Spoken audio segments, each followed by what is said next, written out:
नमस्कार दोस्तों, स्वागत है आपका एक बार फिर से हमारे इस नए वीडियो में। जैसा कि हम लोग चैप्टर पढ़ रहे हैं कार्बन एवं उसके यौगिक, और पिछले वीडियो में हमने जो हेडिंग कवर की थी वह थी आईयूपीएसी नाम। तो हम लोगों ने आईयूपीएसी नाम को कवर कर लिया था, देख लिया था। तो रिवीजन में हम एक आध दो आईयूपीएसी नाम देख लेते हैं, उसके बाद हम आज बढ़ेंगे आगे कार्बनिक यौगिकों के रासायनिक गुणधर्म पर। ठीक है, तो देखिएगा, सबसे पहले दो कार्बनिक यौगिकों का यानी कि दो आप आईयूपीएसी नाम बता दीजिए। एक CH3 CH2 OH यहाँ लिखा है, तो इसका नाम बताने के लिए सबसे पहले इसका स्ट्रक्चर तोड़ना पड़ेगा, तो स्ट्रक्चर बनाना पड़ेगा। तो कितने कार्बन हैं? दो कार्बन है, दोनों कार्बन को सिंगल सिंगल बॉन्ड से जोड़ लीजिए। ठीक है, इसके बाद पहले के साथ 3 हाइड्रोजन, तो दे दीजिए 3 हाइड्रोजन, और बाकी दूसरे के साथ 2 हाइड्रोजन और एक OH है। एक क्या है? OH है। ठीक है, तो यहां पे गिनती यहां शुरू करेंगे। आपको पता है जिधर से क्रियात्मक समूह पहले पड़ता है, और यहां से क्रियात्मक समूह पहले पड़ा है, तो 1 2 कर लेंगे तो एथ आ जाएगा। 2 के लिए क्या आता है? एथ आता है। और पूरे जगह देखिए कार्बन कार्बन के बीच बंद कौन सा है? सिंगल बॉन्ड है, तो एथेन हो जाएगा। क्या हो जाएगा? एथेन हो जाएगा। और इसमें दूसरी बात हो जाएगी, एथेन हो गया। अब इसके बाद ऑल है, पहले स्थान पे है, तो पहला स्थान छोड़ सकते हैं, ऑल एथेन में जोड़ देंगे तो एथेनॉल हो जाएगा। इस प्रकार से इसका नाम क्या पड़ा जाएगा? एथेनॉल।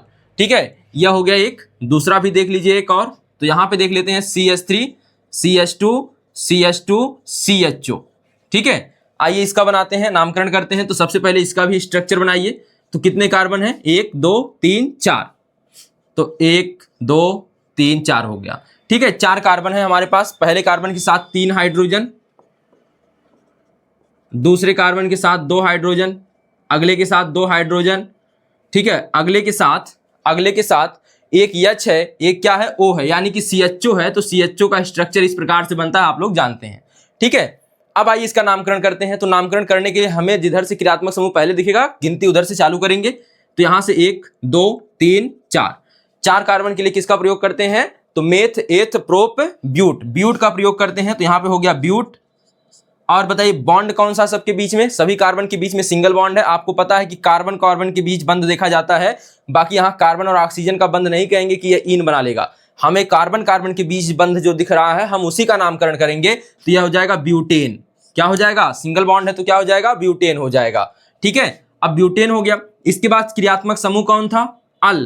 क्या है? CHO है ना, तो अल लगेगा। और यहां पे 1 नंबर पे है, तो 1 नहीं लिखेंगे, नाम में आ जाएगा। तो क्या हो जाएगा इसका नाम? ब्यूटेनल। क्या नाम हो जाएगा? ब्यूटेनल। ठीक है, तो आप लोग यह जान चुके हैं, यह पढ़ चुके थे पिछले वीडियो में। ठीक है, पिछले 2 वीडियो में। अगर आपको आईपीएससी नाम नहीं समझ में आया है तो आप लिंक डिस्क्रिप्शन बॉक्स में मिल जाएगा, आप वहां से देखकर आप इसको कवर कर लें। आज हम नए टॉपिक की शुरुआत करते हैं इसी में, और वह होगा हमारा कार्बनिक यौगिकों के रासायनिक गुणधर्म। तो देखिए,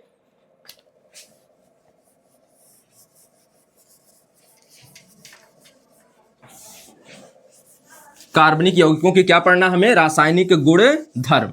ठीक है, तो देखिए,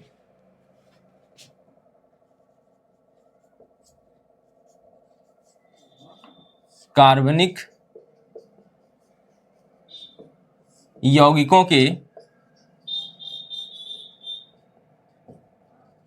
रासायनिक गुणधर्म।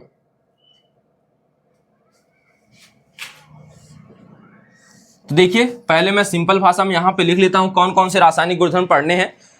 तो एक पढ़ना है आपको दहन अपक्रिया, कार्बनिक यौगिकों का दहन। ठीक है, कंबस्टन हो जाएगा।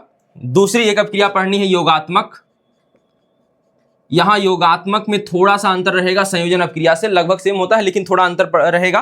ठीक है, तो योगात्मक अपक्रिया। ठीक है, इसके बाद आ जाएगा प्रतिस्थापन अपक्रिया। यहां विस्थापन से थोड़ा सा डिफरेंट रहेगी। ठीक है, प्रतिस्थापन अपक्रिया। एक आखिरी अपक्रिया जो पढ़नी रहेगी वह है ऑक्सीकरण अपक्रिया। तो कार्बनिक यौगिकों का ऑक्सीकरण। ठीक है, तो यह अपक्रियाएं हमें शुरू करनी है। तो सबसे पहले हम शुरू करते हैं दहन से। ठीक है, तो दहन देखिए सबसे पहले।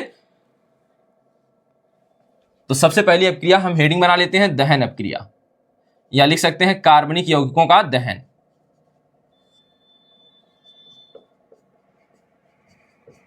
कार्बनिक यौगिकों का दहन। ठीक है, पहले समझिए इसको। अब बताइए, किसी चीज को जलाना हो तो कौन सी गैस की आवश्यकता होगी? ऑक्सीजन की। तो हमेशा दहन जब होगा ऑक्सीजन की उपस्थिति में होगा, और ऑक्सीजन से जिस चीज का दहन होता है वह परमाणु क्रिया करते रहते हैं। जैसे कार्बन का ही दहन कराना है तो कार्बन उस ऑक्सीजन के परमाणु से क्रिया करेगा तो CO2 गैस बन जाएगी। ठीक है, तो यहाँ पे जैसे हम अगर कार्बन को जलाना है तो यह ऑक्सीजन की उपस्थिति में ऐसे जलेगा तो यह बन जाएगा क्या? CO2 गैस बन जाएगी। और उष्मा और क्या निकलती है? अगर किसी भी कार्बन को जलाया जाए या कार्बनिक यौगिक को जलाया जाए तो कार्बन डाइऑक्साइड गैस तो पक्का निकलेगी, और उसके साथ उष्मा व प्रकाश उत्पन्न होगा। जैसे कागज को जलाइए तो उष्मा भी निकलेगी, प्रकाश भी निकलेगा। ठीक है, तो CO2 गैस बर्न हो, मतलब CO2 गैस निकलेगी, कार्बन बर्न होगा तो CO2 गैस निकलेगी। ठीक है, अब यहां पे देखिए, तो हम सीधे कह सकते हैं, यहां पे देखिएगा, अगर कोई कार्बनिक यौगिक होगा तो कार्बनिक यौगिकों में हम सामान्यतः शामिल किसको कहते हैं, किसको करते हैं? तो हाइड्रोकार्बन को। तो हाइड्रोजन और कार्बन उसमें पक्का उपस्थित होगा। तो यहां पे अगर हम मेथेन ले लें, एक हाइड्रोकार्बन, यानी कि कार्बनिक यौगिक है ये। सामान्यतः सभी कार्बनिक जो होंगे, कार्बनिक यौगिक होंगे वह हाइड्रोकार्बन्स होंगे या हाइड्रोकार्बन्स के व्युत्पन्न होंगे। ठीक है, तो यहां पे देखिएगा, जब इसको ऑक्सीजन की उपस्थिति में जलाया जाएगा तो क्या बनेगा? तो सबसे पहले यही आप जानिए कि यह बनाएंगे क्या, कैसे पता चलेगा? तो आपको पता है कि हाइड्रोजन जो है ऑक्सीजन से मिलता है तो H2O बनाता है। ठीक, और कार्बन जब ऑक्सीजन से मिलता है तो CO2 गैस बनाता है। यानी कि कार्बन और ऑक्सीजन दोनों लोग मार करेंगे ऑक्सीजन से क्रिया करने के लिए। अब मार क्या करेंगे? यह लोग अपनी अपनी क्रिया दर्शा देंगे, तो यह CO2 भी बना लेगा और H2O बनाएगा। जब कोई चीज जलेगी वहां से जल तो निकलेगा नहीं, जलवाष्प निकलेगा, तो यहां पे यह जो है जलवाष्प बना लेगा। क्या बना लेगा? जल वाष्प बना लेगा। और उष्मा और प्रकाश तो आपको पता है कि उष्मा और प्रकाश निकलेगा, उष्मा व प्रकाश। ठीक है, तो यहां से देखिए, तो जब भी किसी कार्बनिक यौगिक का दहन कराया जाता है ऑक्सीजन की उपस्थिति में तो CO2 गैस पक्का बनेगी, जलवाष्प पक्का निकलेगा, उष्मा व प्रकाश इसके साथ मुक्त होते हैं। ठीक है, तो यह समझ लीजिए। तो यहाँ पे ऑक्सीजन, कार्बन भी O को क्या करेगा? O से क्रिया करेगा, हाइड्रोजन भी O से क्रिया करेगा, कार्बन जब करेगा तो CO2 बन जाएगा और हाइड्रोजन करेगा तो H2O। संतुलित करने के लिए आप संतुलित कर सकते हैं, यहाँ पे संतुलित करने की आवश्यकता नहीं होती ऐसी रासायनिक अपक्रियाओं को जब तक वह कहे ना। ठीक है, तो फिर भी आप इच्छुक हैं तो कर लीजिएगा। यहाँ पे जैसे यहाँ पे दो, यहाँ पे देखिए हाइड्रोजन 2 है, यहाँ 4 है, तो यहाँ 2 लगा दीजिए, हो जाएगा, संतुलित हो गया होगा। ठीक है, तो देखिए मैं लिखता हूं पहले इसको। तो क्या लिखेंगे इसमें? तो लिखेंगे, जब किसी कार्बनिक यौगिक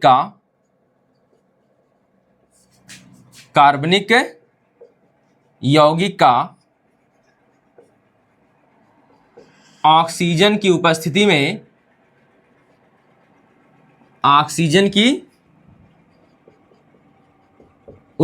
में दहन कराया जाता है,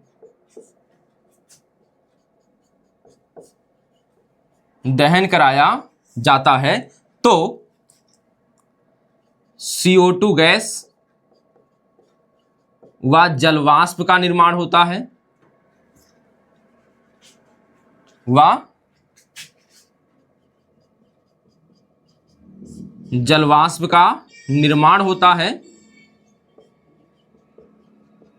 निर्माण होता है तथा इनके साथ उष्मा व प्रकाश भी उत्पन्न होते हैं। उष्मा व प्रकाश भी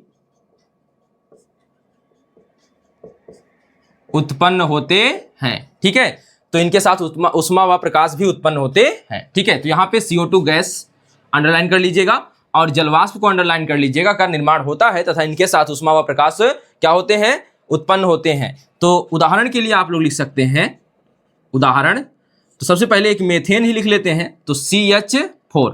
तो पहला उदाहरण आ जाएगा आपका CH4। जब इसकी क्रिया कराई जाएगी, किससे? जब इसकी क्रिया कराएंगे, क्रिया ऑक्सीजन की उपस्थिति में इसका दहन कराएंगे, क्रिया नहीं कहेंगे इसे, ऑक्सीजन की उपस्थिति में क्या कहेंगे? दहन कराएंगे। तो अब जो बनेगा वह रहेगा CO2 H2O और जल वाष्प के रूप में रहेगा H2O जो रहेगा, और उष्मा बनेगी और क्या निकलेगा? उष्मा व प्रकाश, उष्मा निकलेगी और क्या? प्रकाश। ठीक है, इस तरह से यह आपकी एक अपक्रिया का उदाहरण है। और कोई एग्जाम्पल ले लीजिए, तो एक एग्जाम्पल यह भी लिख सकते हैं C2H2 C2H4 C2H4 ऑक्सीजन से क्रिया कराएंगे, ऑक्सीजन की उपस्थिति में दहन कराएंगे, तो फिर वही बनेगा CO2 जल वाष्प और क्या बनेगा, उष्मा व प्रकाश, उष्मा व प्रकाश। ठीक है, इस तरह से आप इस अपक्रिया को याद रख सकते हैं। तो कार्बनिक यौगिकों का दहन मतलब क्या है, जब किसी कार्बनिक यौगिक का ऑक्सीजन की उपस्थिति में दहन कराया जाता है तो CO2 गैस व जलवाष्प का निर्माण होता है तथा इनके साथ उष्मा व प्रकाश भी उत्पन्न होते हैं। ठीक है, तो इसे नोट कर लीजिए। अब आइए देखते हैं दूसरी अपक्रिया, योगात्मक अपक्रिया, एडिशन रिएक्शन। ठीक है, तो दूसरी अपक्रिया पर ध्यान दीजिए। तो एडिशन रिएक्शन,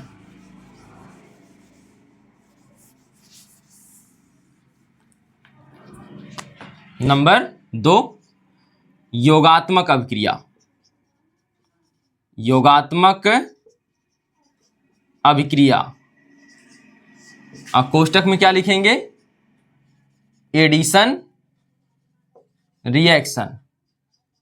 ठीक है, तो यहां पे देखिएगा, अब देखिए एडिशन का मतलब क्या है, जोड़ लेना। ठीक है, दोनों में अंतर यही समझिए, प्रतिस्थापन और एडिशन, मतलब प्रतिस्थापन और योगात्मक में। ठीक है, तो एक तरफ अगर हम योगात्मक की बात करें और यहां पे प्रतिस्थापन की बात करें। ठीक है, योगात्मक का मतलब है बिना कुछ हटाए जोड़ लेना।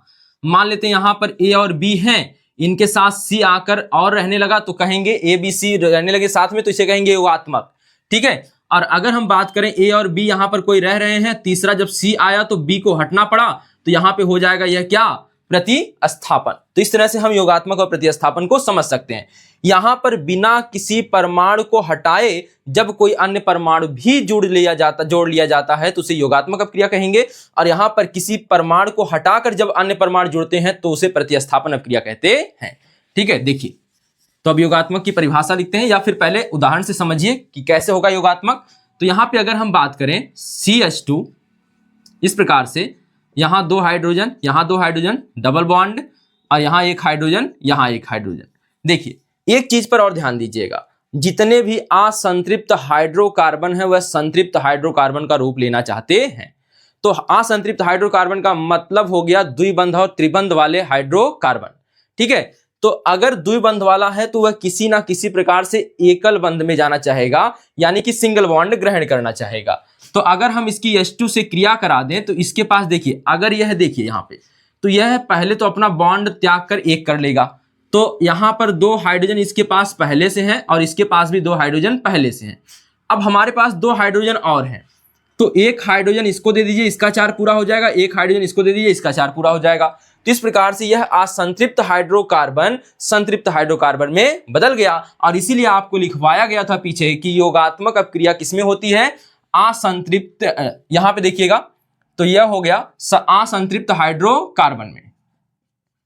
योगात्मक अपक्रिया असंतृप्त हाइड्रोकार्बन में होती है। ठीक है, ध्यान दीजिएगा।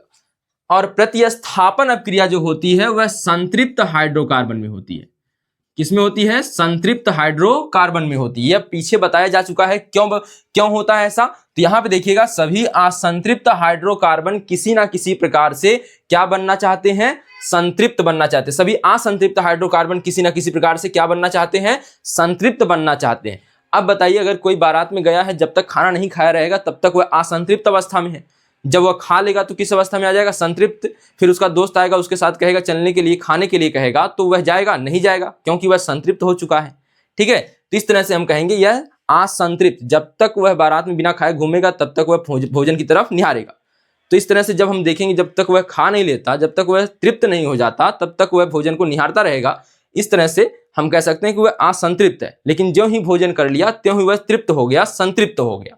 ठीक है, तो इसी प्रकार यहां पे भी समझ सकते हैं कि यह असंतृप्त है, यह तब तक परमाणुओं की तलाश करेगा जब तक यह संतृप्त नहीं हो जाता। ज्यों ही H2 परमाणु यह दिखेगा त्यों ही यह अपना डबल बॉन्ड तोड़कर सिंगल बॉन्ड में बधेगा, यानी बनेगा, और इसके बाद यह क्या हो गया, असंतृप्त से क्या हो गया, संतृप्त हो गया। ठीक है, तो इसको परिभाषा के तौर पर लिख लेते हैं। देखिएगा, देखिए, तो लिखेंगे जब कोई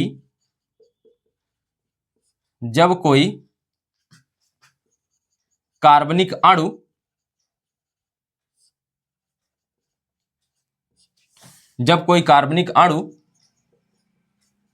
बिना किसी परमाणु का त्याग किए, बिना किसी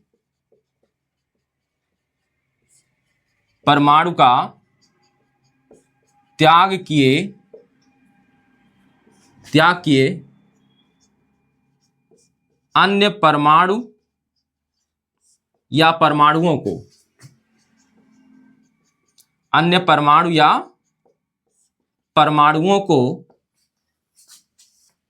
को स्वयं में शामिल कर लेता है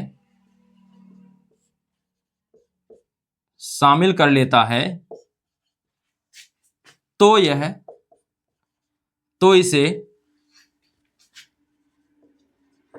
इसे योगात्मक अभिक्रिया कहते हैं।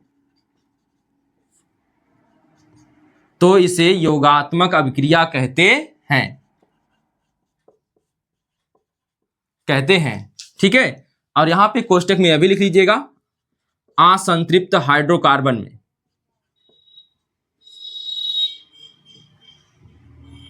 असंतृप्त हाइड्रोकार्बन में यह अभिक्रिया देखने को मिलती है, यह अभिक्रिया होती है, यह लिख देंगे ऐसे ही, ठीक है। तो यहां पे पहले भी बताया जा चुका है, जब असंतृप्त हाइड्रोकार्बन पढ़ाया जा रहा था, यहां पे भी ऐड कर लेंगे। अब इसका उदाहरण अगर देखें तो उदाहरण अभी लिखा गया था, तो एक आध उदाहरण और देखते हैं, फिलहाल वह भी शामिल करते हुए, ठीक है। तो यहाँ पे डबल बॉन्ड C, यहाँ पे भी C, और यहाँ पे H लगा लेंगे, ठीक है।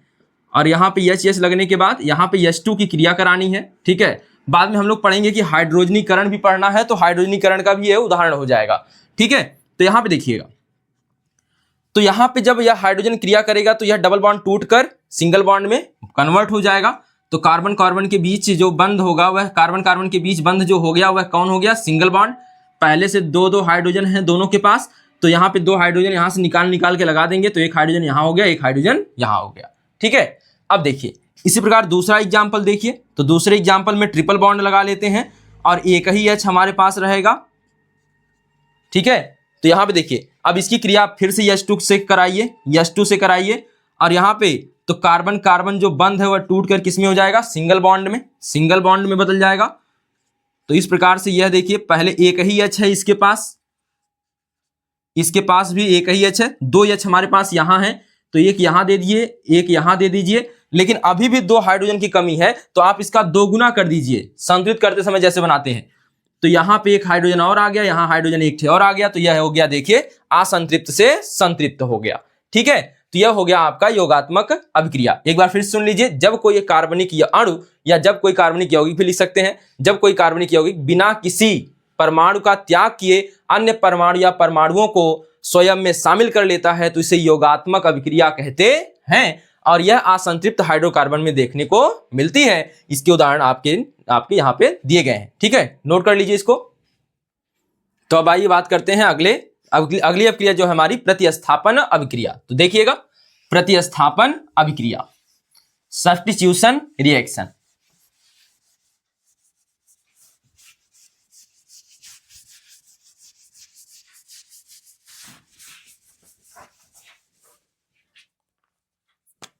तो हमारी तीसरी रिएक्शन है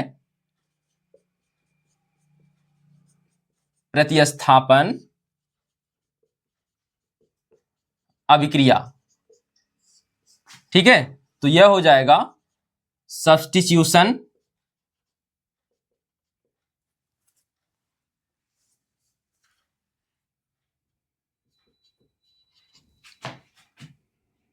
रिएक्शन,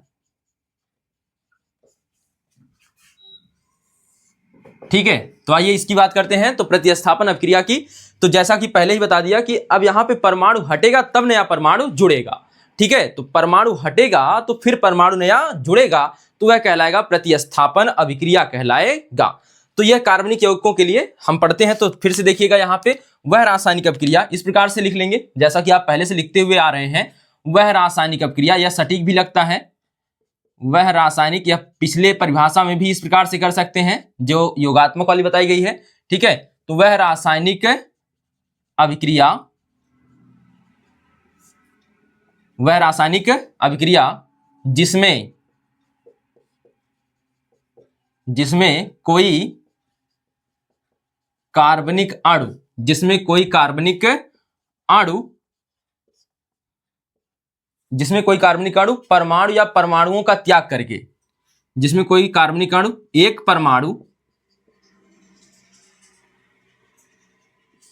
परमाणु या अधिक परमाणुओं का त्याग करके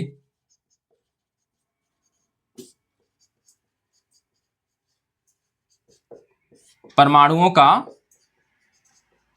त्याग करके अन्य परमाणुओं को स्वयं में शामिल करता है।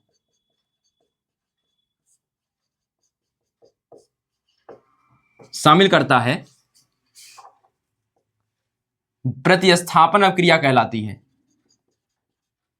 प्रतिस्थापन अभिक्रिया, तो यहां पे एक चीज और लिख सकते हैं, अन्य परमाणु को या परमाणुओं को, ठीक है। तो यहां पे एक सेकेंड, तो अन्य परमाणु को या परमाणुओं को स्वयं में शामिल करता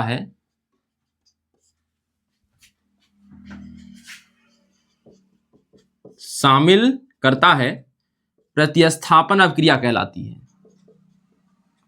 प्रतिस्थापन अभिक्रिया कहलाती है। तो वह रासायनिक अभिक्रिया जिसमें कोई कार्बनिक अणु एक परमाणु या अधिक परमाणुओं का त्याग करके, एक परमाणु या अधिक परमाणुओं का त्याग करके अन्य परमाणु को या परमाणुओं को स्वयं में शामिल करता है, प्रतिस्थापन अभिक्रिया कहलाती है। तो यह किस में आती है, देखने को मिलती है, या संतृप्त हाइड्रोकार्बन में देखने को मिलती है। तो ठीक है, संतृप्त हाइड्रोकार्बन्स में, ठीक, संतृप्त हाइड्रोकार्बन्स में। उदाहरण के तौर पर आप देख सकते हैं, तो जब भी अभी देखिए यहां पे संतृप्त हाइड्रोकार्बन है, तो यहां पे एक उदाहरण आपका हो जाता है क्लोरीनीकरण। अब यह अभिक्रिया आपको अलग से भी परीक्षा में पूछती है, ठीक है, टिप्पणी के रूप में। तो टिप्पणी के रूप में हाइड्रोजनीकरण है, क्लोरीनीकरण है, साबुनीकरण है, बहुलकीकरण है, यह हम लोग अलग वीडियो में चर्चा करेंगे। तो यहाँ पे देख लेते हैं क्लोरीनीकरण रिएक्शन क्या है। तो सबसे पहले यहाँ देखिए, तो सबसे पहले क्लोरीनीकरण होता किसमें है, तो संतृप्त हाइड्रोकार्बन में होगा, क्योंकि जो क्लोरीनीकरण है यह प्रतिस्थापन का उदाहरण है और यह संतृप्त हाइड्रोकार्बन में होती है प्रतिस्थापन अभिक्रिया, इसलिए क्लोरीनीकरण संतृप्त हाइड्रोकार्बन में ही देखने को मिलती है। होता क्या इसमें, तो संतृप्त हाइड्रोकार्बन में हाइड्रोजन परमाणुओं को क्लोरीन से विस्थापित करने की प्रक्रिया क्लोरीनीकरण कहलाती है। विस्थापित करने की अभिक्रिया क्लोरीनीकरण कहलाती है। फिर से सुनिएगा एक बार, तो किसी संतृप्त हाइड्रोकार्बन में हाइड्रोजन परमाणुओं को क्लोरीन परमाणुओं द्वारा विस्थापित करने की प्रक्रिया या विस्थापित करने की अभिक्रिया क्लोरीनीकरण अभिक्रिया कहलाती है। बाद में इसकी चर्चा करेंगे। तो यहाँ पे देखिए, यह 4 स्टेप में समाप्त होगी क्लोरीनीकरण रिएक्शन। यहाँ पे अगर हम मेथेन के साथ कराएं तो देखिए, तो यहाँ पे CH4 अगर लिख लें, ठीक है, तो यहाँ पे सीधी सी बात है कि आप CH4 का स्ट्रक्चर बनाएंगे तो और आसान रहेगा आपके लिए, ठीक। और यहाँ पे Cl2, ठीक है, Cl2। यहाँ पे यह देखिए, एक जो यहाँ H है यह एक Cl के साथ बना लेगा HCl, और जो एक Cl बचेगा वह जहां H वाला Cl में गया है वह Cl यहाँ पे आ जाएगा। तो यहाँ देखिएगा, तो यह हो जाएगा इस तरह से, H यहाँ H और एक तरफ क्या लग गया Cl। तो वहां से एक हाइड्रोजन परमाणु हटा है, एक Cl जुड़ा है, तो यहाँ पे यह अभिक्रिया कौन सी कहलाएगी, प्रतिस्थापन अभिक्रिया। आप उदाहरण के स्वरूप इतना लिख सकते हैं, कोई दिक्कत नहीं है। लेकिन क्लोरीनीकरण जो होता है वह पूरा तब तक होता रहता है जब तक कि हाइड्रोजन परमाणुओं को हटा ना दिया जाए, ठीक है, सभी हाइड्रोजन परमाणुओं को प्रतिस्थापित ना कर दिया जाए तब तक, ठीक है। तो ये किया हो गया। इसका अगला जो स्टेप होगा मैं शार्ट में लिखता हूं, अब इसी का नाम लिख सकते हैं CH3Cl। द्वितीय स्टेप हो जाएगा CH3Cl, 3 हाइड्रोजन बचे हैं, एक Cl बचा है। फिर क्रिया किससे होगी, Cl2 से होगी, फिर क्रिया किससे हो जाएगी, Cl2 से। तो Cl2 से जब क्रिया कराएंगे तो यहाँ पर क्या बनेगा, यहाँ पे एक हाइड्रोजन और Cl से क्रिया कर लेगा तो बन जाएगा HCl। क्या बन जाएगा, HCl। और क्या बन जाएगा, तो एक हाइड्रोजन कितना बचेगा, 2, तो CH2 बन जाएगा और क्या बचेगा, Cl2, CH2 Cl2, CH2 Cl2। ठीक है, इस प्रकार अब जो मिला है CH2 Cl2, अब इसकी क्रिया किसे कराएंगे, Cl2 से, फिर एक हाइड्रोजन Cl के साथ जाएगा, फिर यह Cl बन जाएगा। ठीक है, फिर बचा क्या, तो CHCl3, CHCl3। देखिए एक हाइड्रोजन गया, यह Cl हो गया, तो एक H बचा होगा और यह Cl एक से और जुड़ेगा तो Cl3 हो जाएगा। अब बचेगा जो यहाँ पर CHCl3, CHCl3, फिर Cl2 से क्रिया कराइए तो क्या बन जाएगा, तो यहाँ पे H यह भी गायब हो जाएगा, यह Cl बना लेगा और यह हो गया यह Cl लास्ट का, और यहाँ पे यह भी हाइड्रोजन गायब, एक क्लोरीन आ जाएगा तो CCl4 हो जाएगा।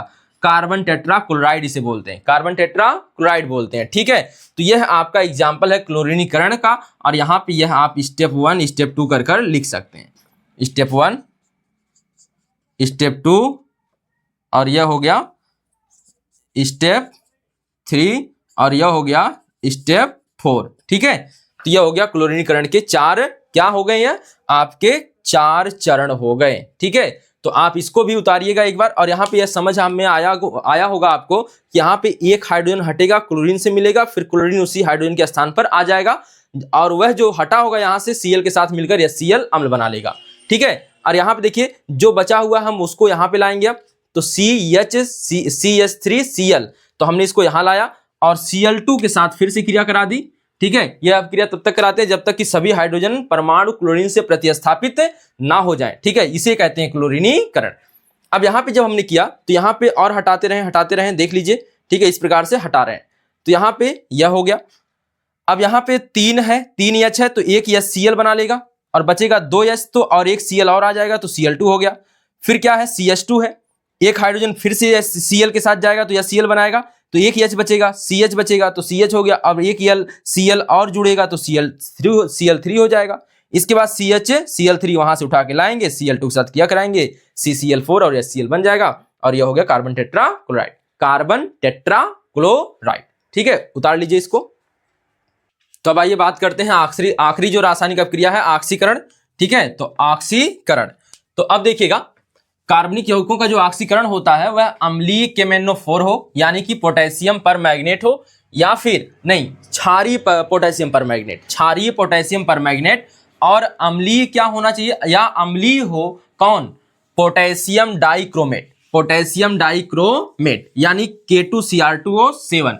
तो इसकी उपस्थिति में, इन दोनों की उपस्थिति में से किसी एक की उपस्थिति अनिवार्य है, तो अगर इनमें से कोई उपस्थित है तो उसमें कार्बनिक यौगिकों का ऑक्सीकरण होता है। ठीक है, और ऑक्सीकरण का आपको अर्थ मालूम है कि किसी कार्बन परमाणु द्वारा, मतलब कार्बन यहाँ पे नहीं लाएंगे, जब कोई परमाणु अपने में ऑक्सीजन के परमाणुओं में वृद्धि करता है, या जब किसी पदार्थ के साथ ऑक्सीजन परमाणुओं की वृद्धि होती है तो वहां पर ऑक्सीकरण अपक्रिया होती है, या फिर हाइड्रोजन परमाणुओं की कमी हो। ठीक है, या फिर हाइड्रोजन परमाणुओं की कमी हो। ठीक है, इस प्रकार से हमने देखा था। ठीक है, अब देखिएगा इसमें तो क्या है अपक्रिया का नाम, ऑक्सीकरण।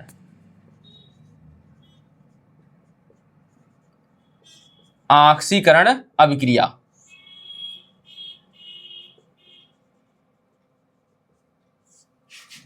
ठीक है, अंग्रेजी में क्या बोलते हैं, ऑक्सीडेशन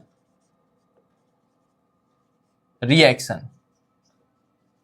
तो यह कार्बनिक यौगिकों की ऑक्सीकरण अपक्रिया है, कार्बनिक यौगिकों की ऑक्सीकरण अपक्रिया। तो लिखेंगे क्या, तो लिखेंगे कार्बनिक यौगिकों का ऑक्सीकरण, कार्बनिक यौगिकों का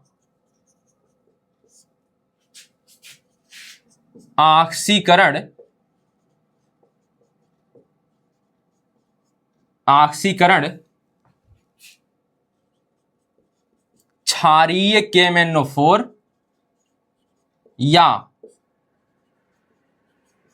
अम्लीय K2Cr2O7। तो इसका नाम हो गया पोटेशियम परमैंगनेट, इसका नाम हो गया पोटेशियम डाइक्रोमेट। ठीक है, अम्लीय K2Cr2O7 की उपस्थिति में होता है, की उपस्थिति में होता है। ठीक है। इस प्रक्रिया में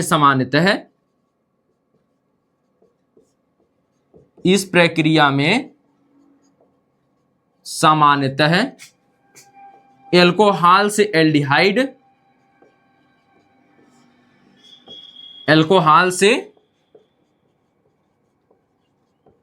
एल्डिहाइड व फिर एल्डिहाइड से ओइक अम्ल बनता है। एल्डिहाइड से सीधे लिख दीजिए, एल्डिहाइड से अम्ल बनता है, ठीक है। तो आइए देख लेते हैं उदाहरण के स्वरूप में। उदाहरण में पहले लाते हैं एथिल अल्कोहल। तो एथिल अल्कोहल देखिए, तो एथिल अल्कोहल का जो सूत्र होता है इस तरह से हम दर्शा सकते हैं CH3CH2OH, ठीक है। अब अम्लीय KMnO4 लेते आइए, क्षारीय KMnO4 लेते आइए, क्षारीय KMnO4, ठीक है। इससे निकलेगा ऑक्सीजन, इससे क्या निकलेगा ऑक्सीजन। ऑक्सीकरण करने के लिए यहां से पहले हो जाएगा यह H2O बाहर, यह हो गया H2O, ठीक है। अब बचा क्या CH3CH और यहां से ऑक्सीजन मिल गया, यह हो गया CHO, ठीक है, यह हो गया। अब यह बन गया देखिए एल्डिहाइड, यह क्या बन गया CHO लग गया तो एल्डिहाइड बन गया। तो CH3CHO और इसके साथ फिर क्रिया करा दीजिए। अब फिर से क्रिया नहीं करानी है, फिर से ऑक्सीकरण कराना है। यहां पे फिर क्षारीय लाइए, या फिर आप यह ला सकते हैं अम्लीय पोटेशियम डाइक्रोमेट, या फिर क्षारीय KMnO4, ठीक है। तो अगर हम इसको लगाएं, ध्यान दीजिएगा, तो इसको लगाएंगे तो CH3CHO है हमारे पास। अब यहां पे यह भी ऑक्सीजन देगा, फिर तो ऑक्सीजन यह जो देगा तो यह CHOO हो जाएगा, लेकिन आप लिखेंगे कैसे COOH, ठीक है। तो ऐसे बनेगा CH3COOH या COOH, जो कि कौन सा अम्ल है, ओइक अम्ल है। तो यह बन गया अम्ल, ठीक है। तो यह क्या है, कार्बनिक यौगिकों का ऑक्सीकरण, कार्बनिक यौगिकों का ऑक्सीकरण। तो एक बार फिर से सुनिएगा, कार्बनिक यौगिकों का जो ऑक्सीकरण होता है क्षारीय KMnO4 या अम्लीय K2Cr2O7 की उपस्थिति में होता है।